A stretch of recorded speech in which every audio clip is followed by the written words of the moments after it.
Welcome to this video. Today we're gonna know how to make a tlayuda. But first, what is a tlayuda?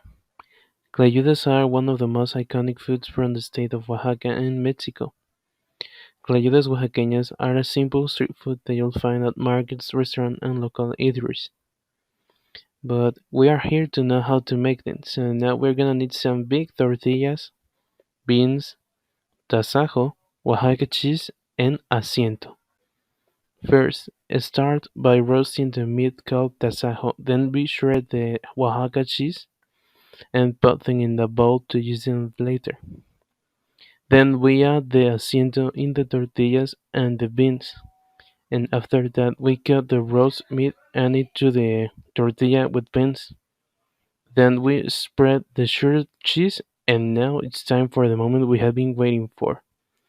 Finally, put the clayuda in the fire and let it there until it starts to burn so we get a clayuda crunchy.